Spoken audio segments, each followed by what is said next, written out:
In today's video, I'm going to teach you how to create a new page in Webflow with ease and precision. Let's dive right in. To begin, we'll need to open Webflow. If you're not already, make sure you're logged into your Webflow account and navigate to the specific project or site you're working on. Once you're inside your site, take a look at the left-hand side of the screen.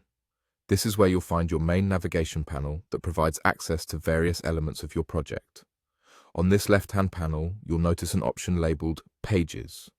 Go ahead and click on that. By doing so, you'll open up the Pages section on the right side of your screen. Here, you will find all your existing pages, providing a clear overview of your site's structure.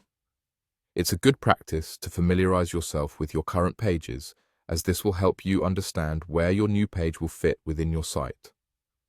Now, let's direct our attention to the right side of the screen, where you can see two main buttons, Create New Folder and Create New Page. Since our focus today is on adding a new page, you'll want to click on Create New Page.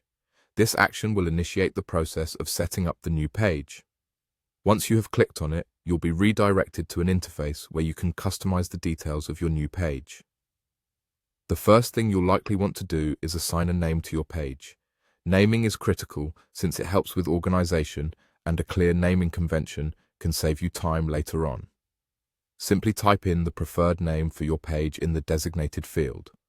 Next, you'll have the opportunity to change the slug.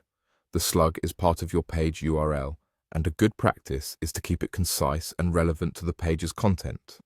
You can edit it in the corresponding field to better suit your needs and enhance SEO for your site. Beyond the name and slug, there are several other page settings available for customization. Here, you can adjust various options such as the template your page uses, any associated tags, and other advanced settings. Take your time to explore these options and tailor them to meet your specific requirements. By following these steps, you'll have successfully created a new page on Webflow. Remember, taking a moment to understand each setting not only makes the process smoother, but also ensures that your new page is set up optimally from the get-go. So there you go. You're now ready to add fresh content to your Webflow project with confidence.